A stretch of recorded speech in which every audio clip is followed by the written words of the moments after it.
What's up, YouTube? We're gonna have a discussion today. Today, I wanted to talk about what makes a good yo-yo.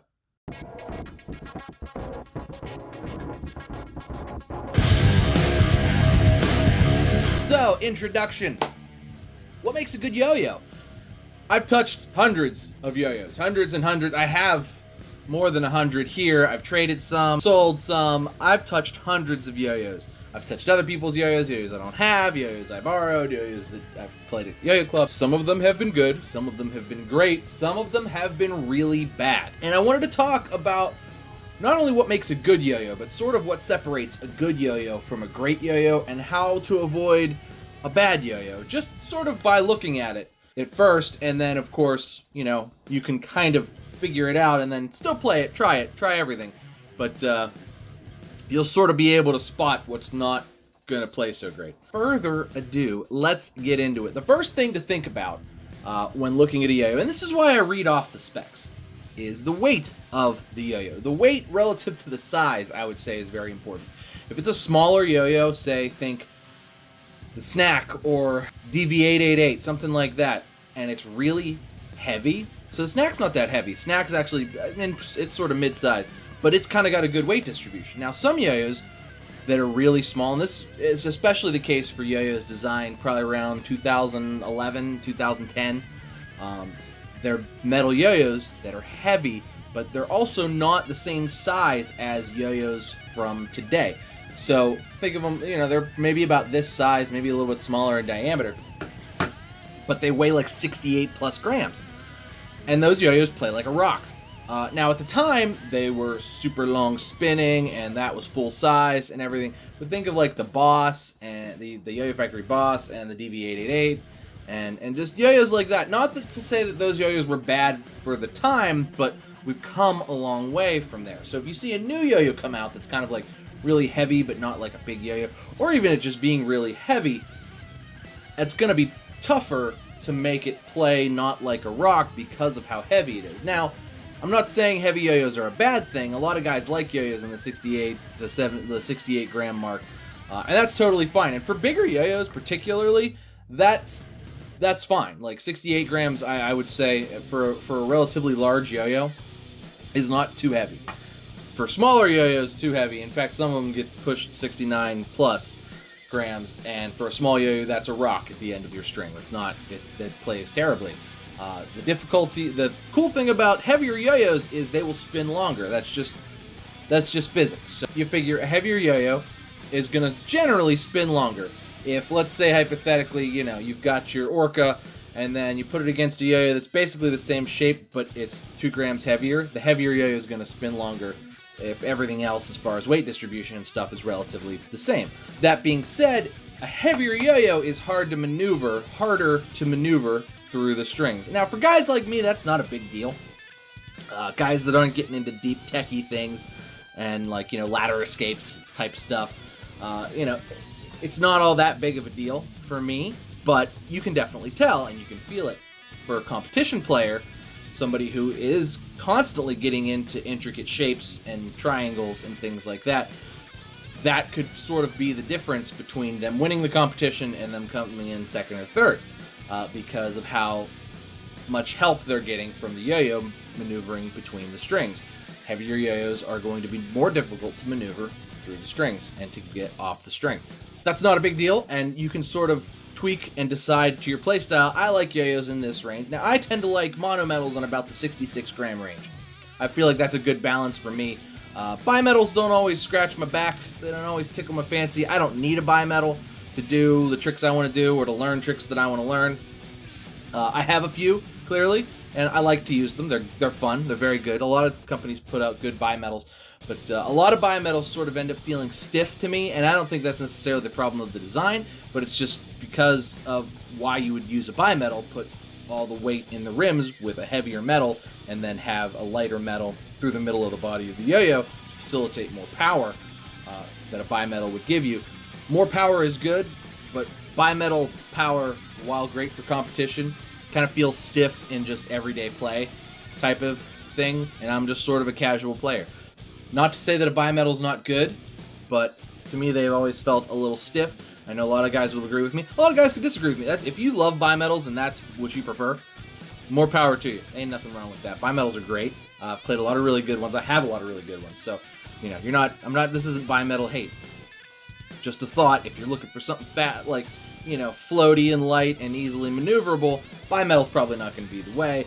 Bimetals are kind of more, you know, your drop near speed combos and rail combos and stuff like that, and executing them with speed, accuracy, and all of that, and you know, being able to get through more combos because you have a lot more power in the rims, giving you more speed, more stability, and more spin time while keeping the weight of the overall yo-yo down by being able to just put a different metal in the rings, on the rims, that is heavier. So weight is a big thing, but also weight distribution is a big thing. So if you were to take a yo-yo that was wide and then only put weight in the center and have the rims be rather light, like, let's look at the, like, this isn't like that, but let's look at the Orca again. So notice how it's got this kind of big fat lip here, and then it's real thin here, and then you get this like bump up spike. So the Orca's got a good bit of power, although it's almost a mid-step. It's sort of between, like, at the edge of the rim and a mid-step. So it's got a good bit of power, but you kind of sort of get that, like, floaty thunk type one-drop thing to it. It's very cool. This is probably why it's, like, absolutely my favorite yo-yo to play.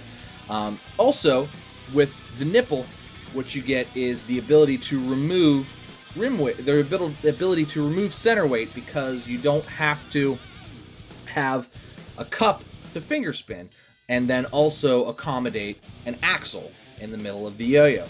Now, some yo-yos put in a short axle, and short axles I think are problematic, and it's a big risk to put in a really short axle and a finger spin cup. Now, it can work out and be like first throw or whatever. This thing feels great.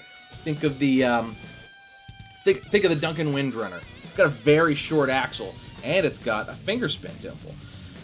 So it doesn't add weight to the center of the yo-yo to put the finger spin dimple in, but that short axle is super risky. Now, I haven't stripped my Windrunner, but I know people that have stripped a couple of Windrunners just from over-tightening it. I don't play mine that much, so that's probably why, but Windrunners strip pretty easy, and pretty much every yo-yo I've ever seen. I've had other Duncans with short axles, like I had a Duncan Echo, and I stripped it because it had a short axle. It had the same type of thing, finger spin cup, that didn't accommodate for the lack of having a nipple with having more mass in the center. They were just like, let's just take it all out and we'll just have a short axle, and it stripped. And a lot of yo-yos with that type of design do strip, and that's a big risk, because generally in the community, if a yo-yo gets a reputation for stripping, it also gets a reputation for being a crappy yo-yo. So while it may play great out of the box, lots of power, great finger spins, not a ton of center weight, if it strips 3 weeks after you bought it, everybody's gonna think it's crap, because 50 or so people are gonna strip theirs. 50 or so people are gonna go, this thing is crap, it's stripped the third day, and that'll be that. You think Vibe is bad? Get a yo-yo that strips easily and have like 25 of them strip. Wait till the internet burns it down. Like, stripping is probably the #1 like sin of yo-yo design. Make sure your axle's long enough. If you have a yo-yo that strips easy, that's gonna be problematic. The internet's gonna burn that down. But yeah, so weight distribution, important. Like I said, I like the nipple. I like the way that works. Jeet Squared also does like an undercut to kind of facilitate that. That's pretty cool. They did that on the Marvel and on the Warthog. There's like an undercut, which is kind of cool. It's like a reverse nipple sort of thing. It's very cool. It's a neat idea. But I'm a fan of just putting a nice long axle in it, having a nipple stick out, and removing center weight in that regard. Now, you don't want to remove too much center weight. A little bit of center weight's good. That's sort of where you get that floaty feeling. Kind of stabilizes in the center, but you also want to make sure the distribution is good. There's a little bit of center weight, because remember, there's a bearing in there, and there's an axle in there, and all that other stuff. That adds weight too. And then, you want to be able to compensate for that with power in the rims. So, yeah, the distribution of the weight is also very important, especially for competition-esque yo-yos. Now, For yo-yos that are more floaty fun, this is the One Drop Overture. Floaty fun, awesome. It's got a relatively big rim, so it actually is a little more powerful and a little more stable than you would initially think just looking at it. But, you know, this isn't necessarily a yo-yo that you would compete with or that was really designed to be competitive. It was designed to be fun, and holy crap is it fun. Like, this is, I barely put this thing down. This is like, you guys have seen this a lot lately, and I just keep playing it. That's why. It's really good. It's really fun. So, you know, you're not stuck to just one shape necessarily. Like, other shapes are clearly can be good, but the same principles apply. You want to make sure you've got enough center weight versus rim weight to sort of balance that out.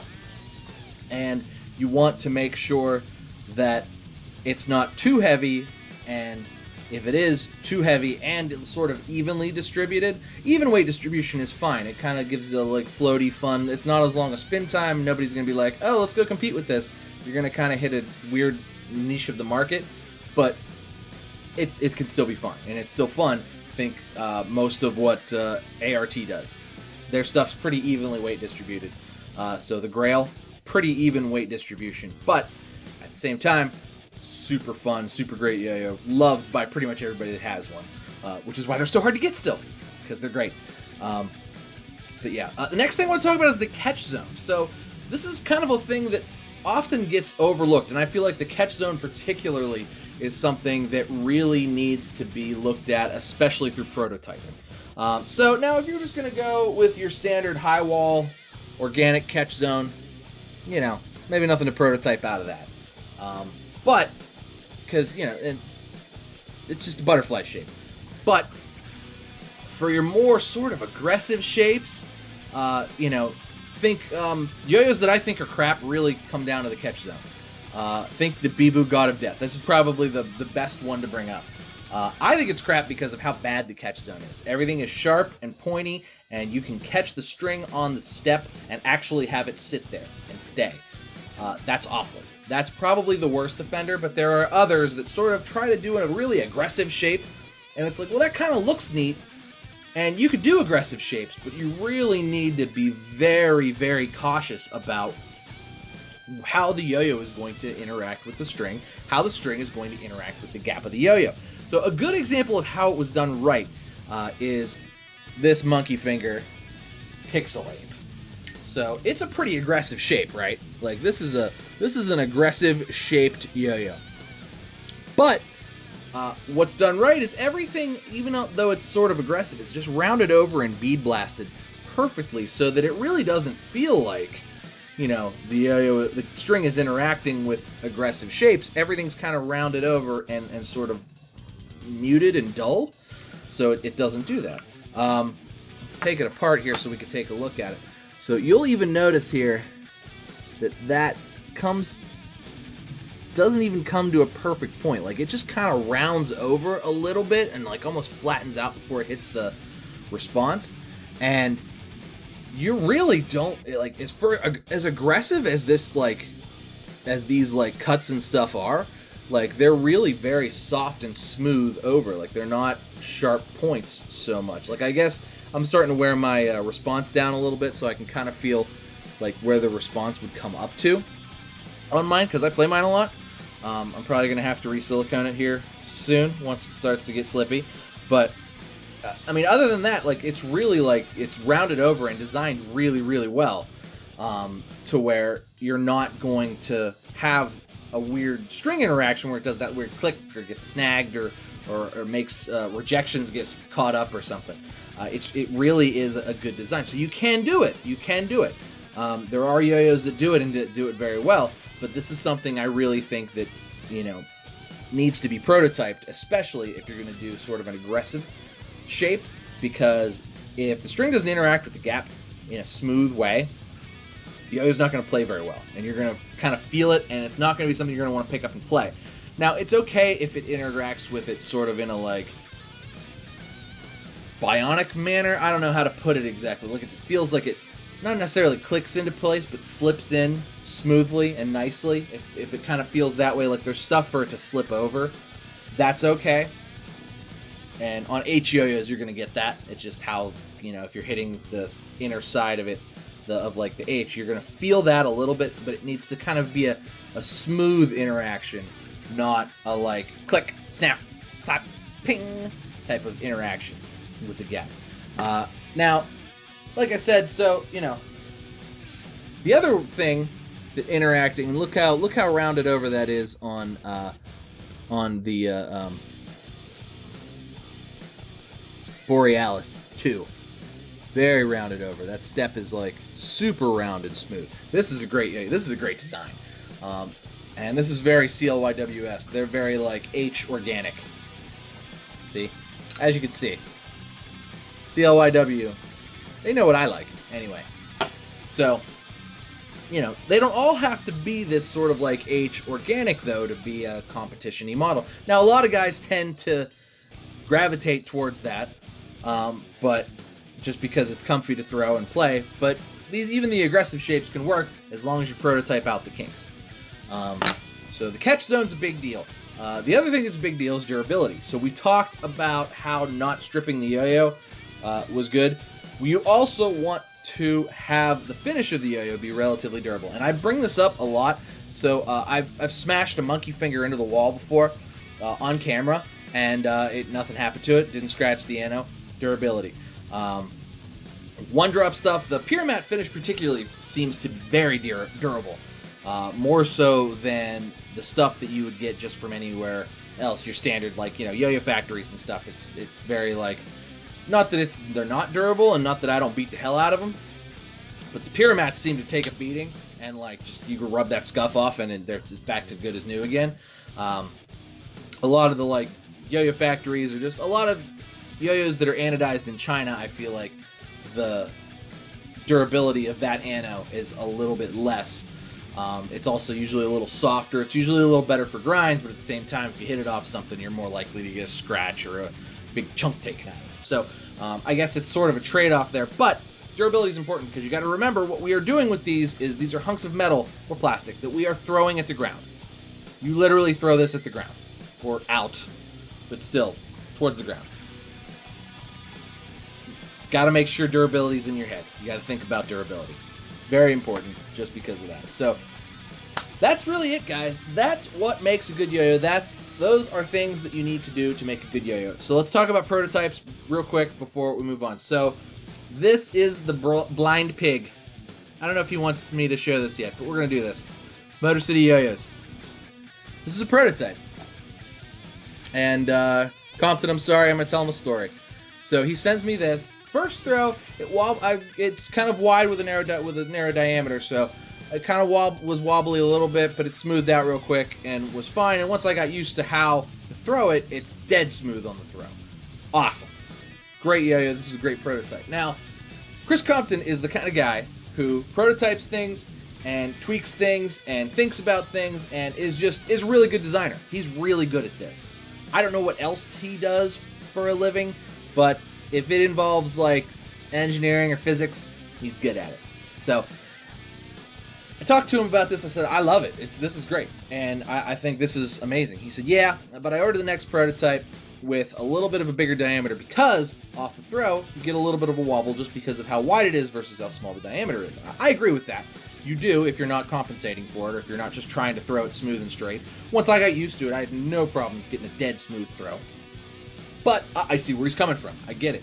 And that's the kind of thing that you want. That's what you want to do in a prototyping. You should probably get two. Do your first one, tweak it as much as you can. Do your first one. Get the second prototype. Try something new. Try something a little bit different. Maybe widen the diameter a little bit.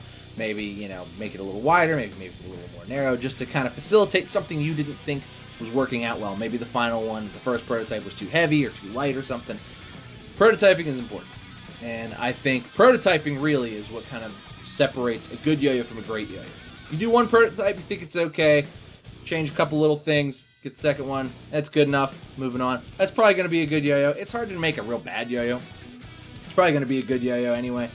But if you do a second prototype to tweak it again, and then see how that was, contrast it to the first one before you do the final run, especially if you're the kind of person who knows what you're doing, you've made a couple yo-yos before, I really think that is what separates the good from the great. And some of the best Yoyos ever were prototyped multiple times. 5, 6 times. Now, you may not have the means or abilities to do that. That's up to guys who own the machine shops like One Drop, or the bigger places like Duncan, the Yo-Yo Factory. But if you want to compete on that type of a level, having a couple of different prototypes can only help you, not hurt you. And that's really what separates good from great, is extra prototypes tweaking out stuff that just didn't work the first couple of times.